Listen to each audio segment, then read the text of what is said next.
You've seen the giveaway, but you haven't seen this part yet. This is behind the scene of me actually putting everything together, getting it ready, taking photos, making sure it's just right before I share it with you.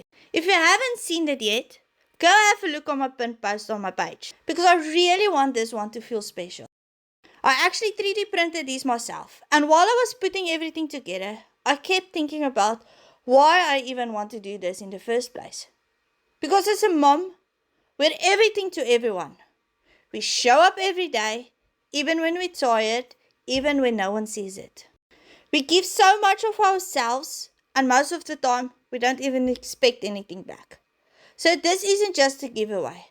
It's my way of giving a little bit of that back. A small piece of happiness, just for you, or a mom you know who really deserves it. I love putting this together.